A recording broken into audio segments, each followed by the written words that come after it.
నేను చాలా అనుభవంతో ఈ మాట చెప్తున్నాను, మీరు బాగా గమనించాలమ్మా. ఎదుటివాడు ఏదైనా ఒక తప్పు చేశాడు అనుకో, నిజంగా ఒక్కోసారి మనకు కోపం రాదు, ఒకసారి వాడి మీద జాలి కలుగుతుంటుంది. ఎందుకు జాలి కలుగుతుందో తెలుసా? ఈ మధ్య నేను బాగా ఆలోచన చేశాను. ఎదుటివాడు ఎంత నీచమైన పని చేసినా కానీ మనకు ఎందుకు కోపం రాదంటే, అదే తప్పు మనం చేస్తున్నాం అనుకో, నిజంగా చెప్తున్నా, వాడు ఎంత దుర్మార్గమైన పనే చేయి, వాడి మీద కోపం రాదు, ఏమి రాదు. ఎందుకు కారణం ఏంటో తెలుసా? అదే తప్పు మనం కూడా చేస్తున్నాం కాబట్టిగా. అదే తప్పు నువ్వు చేస్తున్నావు కాబట్టిగా నువ్వు వాడు తప్పు చేసినా ఒప్పుకుంటావు.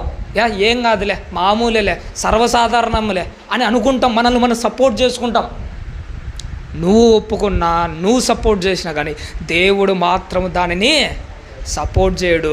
భక్తిపరుడు ఎవడు అలాంటి పాపాన్ని సపోర్ట్ చేయడు. నువ్వు సపోర్ట్ చేస్తున్నావంటే నువ్వు ఏ స్థాయిలో ఉన్నావో నిన్ను నువ్వు పరిశీలన చేసుకోవాలి, నన్ను నేను పరిశీలన చేసుకోవాలి. ప్రేమన దేవుడు ఎట్టి పరిస్థితుల్లో పాపం విషయంలో మనం ఒప్పుకోకూడదు. నాకు తెలిసిన ఒక అమ్మాయి ఉందండి, సుమారుగా 8వ తరగతి 8 ఏళ్ళ వయసులో మాంసం తినడం మానేసింది. మాంసం అంటే అసహ్యం. ఇప్పటికీ ఆ అమ్మాయిని నేను గమనిస్తుంటాను. సుమారుగా ఇప్పుడు మంచి యవ్వనంలోకి వచ్చింది, చాలా పెద్ద వయసుకి వచ్చింది. ఈ రోజుకు కళ్ళ ముందర ఎంత అద్భుతంగా మాంసం వండి పెట్టినా కానీ అస్సలు తినదు. అమ్మాయి మంచిదిలే, ఆరోగ్యానికి మంచిది, తినన్నా చెప్పదు. 100 సార్లు బతిమాలకున్నా కానీ 1,00,000 చెప్పు, అస్సలు లెక్క కూడా చేయదు. ఒకటి నేను ఎప్పుడో అసహించుకున్నా ఇది, నువ్వు 100 చెప్పు, 1,00,000 చెప్పు, నా జీవితంలో దాన్ని ముట్టను కూడా ముట్టను.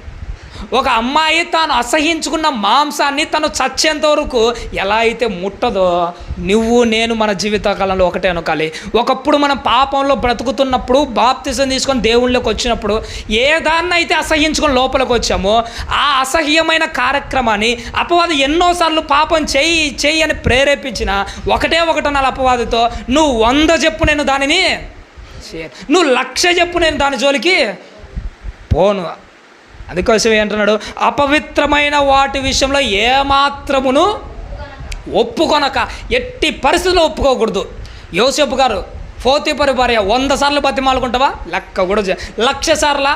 ఇంకా కాదు, చివరికి నిన్ను జైల్లో పెట్టించానన్నా కానీ లేదు, నా భర్తతో చెప్పి నిన్ను చంపేస్తానన్నా కానీ నువ్వు ఎన్నన్నా చెప్పు. ప్రేమగా ఒప్పుకోడు తప్పు చేయడానికి, ద్వేషంతో ఒప్పుకోడు, బెదిరించినా ఒప్పుకోడు, చివరకు సంపుతా అని చెప్పినా కానీ పాపం చేయడానికి ఒప్పుకోడు. అది యోసేపు గారిలో ఉన్న భక్తి జీవితం.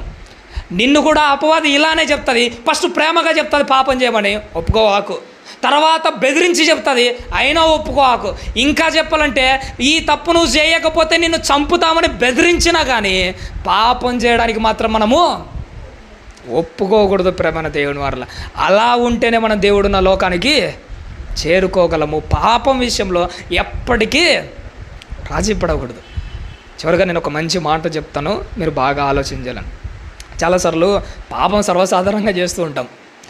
పాపం చేసిన తర్వాత ప్రార్థన విషయంలో ఈ మధ్య నేను ఒక మంచి ఆలోచన వచ్చిందండి. ఎందుకంటే మీకు చెబితే బాగుంటుంది ఈ రోజుతో, మళ్ళీ నేను ఇది మర్చిపోతాను. ఎందుకంటే దేవుడు ఇచ్చిన ఆలోచన వెంటనే చెప్పాలి. ఇందాకనే వచ్చింది ఆలోచన.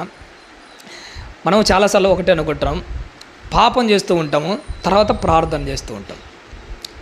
పాపం చేస్తూ ఉంటాము, ప్రార్థన చేస్తుంటాం. కానీ నేను బాగా ఆలోచన చేసిన తర్వాత నాకు అర్థమైంది ఏంటంటే, పాపం చేసిన తర్వాత ప్రార్థన చేయాలి. దేనికోసం ప్రార్థన చేస్తే పాపం వింటాడో తెలుసా? నువ్వు పాపం చేసిన తర్వాత నీ పాపాన్ని ఒప్పుకునే ప్రార్థన కాకుండా ఇంకా ఏ ప్రార్థన చేసినా కానీ దేవుడు వినడు. నిజంగా చెప్తాను, నువ్వు పాపం చేసి ఉంటావు, మొట్టమొదట నువ్వు ప్రార్థన ఏమని చేయాలంటే నీ పాపాలు ఒప్పుకున్న తర్వాత ఇంకొకటి చేస్తే ప్రార్థన వింటాడు. కానీ ఇంకొకటి మాత్రమే చేస్తూ నీ పాపాలు ఒప్పుకోలేదనుకో, ఆ ప్రార్థన దేవుడు ఎప్పటికీ విన్నాడు. ఇలా చెప్తే మీకు అర్థం కాదు. దావీదు గారు ఉన్నాడు. దావీదు గారు ఒక పాపం చేశాడు. పాపం చేసిన తర్వాత ఒక బిడ్డ పుట్టుతుంది. ఆ బిడ్డ అంటే దావీదు గారికి చాలా ఇష్టం. ఆ బిడ్డ కోసం ప్రార్థన ఎలా చేస్తాడో తెలుసా? ఉపవాసం ఉంటాడు, కన్నీళ్ళు విడుస్తాడు. నిజంగా ఎంత ఏడ్చి ప్రార్థన చేస్తాడంటే అంత ప్రార్థన చేస్తాడు. ఆ ప్రార్థన విన్నాడా? వినలే. ఎందుకు వినలేదో తెలుసా? దేవుడు పాపం చేసిన తర్వాత నువ్వు ఏ ప్రార్థన చేసినా కానీ దేవుడు వినడు. ఎందుకంటే బైబిల్ ఒక మాట ఉంటుంది, పాపుల మనవిని దేవుడు ఆలకించాడు. మళ్ళీ పాపం చేసిన తర్వాత ఒక ప్రార్థన చేస్తే వింటాడు. ఏ ప్రార్థన చేస్తే వింటాడో తెలుసా? దావీదు బిడ్డ కోసం చేసిన ప్రార్థన వినలేదు, కానీ ప్రభువా నీ ఎదుట నేను తప్పు చేశాను, దయతో నన్ను క్షమించు అన్న తర్వాత ఆ ప్రార్థన దేవుడు విన్నాడు. పాపం చేసిన తర్వాత నువ్వు ప్రార్థన చేయాలి. చేసే ప్రార్థన మొట్టమొదట దేనికోసం చేయాలి? నీ పాపం ఒప్పుకోవడానికి మాత్రమే చేయాలి.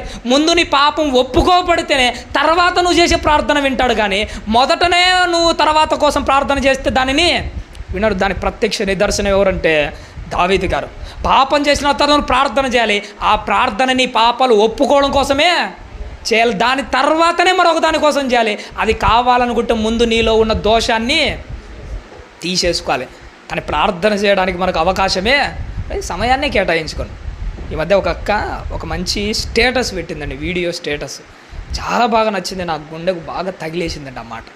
ఎంత బాగా నచ్చిందంటే నాకు అంత బాగా నచ్చింది. ఆ మాట మీతో ఖచ్చితంగా చెప్పాలని అనుకుంటున్నాను. చాలాసార్లు మన కుటుంబం విషయంలో కానీ పాపం చేసిన తర్వాత చాలా చింతిస్తుంటాం, మనం చాలా బాధపడుతున్నాం. ఈ బాధ ఒక్కోసారి 5 నిమిషాలతో పోయేది బాగా, అది ఒకసారి గంట 2 గంటలు, ఒకసారి రాత్రంతా చింతిస్తూ ఉంటాం. ఇంకా చెప్పండి రోజులు కూడా చింతిస్తూ ఉంటాం. అక్కన్న మాట ఏంటంటే, చింతించడానికి నీకు ఎంత సమయం ఉంది అంటే ప్రార్థన చేయడానికి కూడా నీకు అంతే సమయము ఉన్నట్టే కదా. నువ్వు చింతించడానికే ఇంత సమయం ఉంటే, నువ్వు ఇంత బాధపడతావు అంటే ప్రార్థన చేయడానికి కూడా అంతే సమయం ఉంది. ఆ చింతించేదేదో దేవునితో మాట్లాడుతూ చింతిస్తే నీ జీవితం బాగుపడుతుంది. చాలా బాగా నచ్చింది. బాధపడుతుంటావు, సరే బాధపడు. చింతిస్తున్నావా, చింతించు. ఆ చింతించేది, ఆ బాధపడేది ఏదైనా కానీ ప్రార్థనలోనే చింతించు, ప్రార్థనలోనే బాధపడు. ఎంత సమయమైనా ప్రార్థనలోనే గడిపితే నీ జీవితం చాలా అంటే చాలా అద్భుతంగా మారిపోతుంది.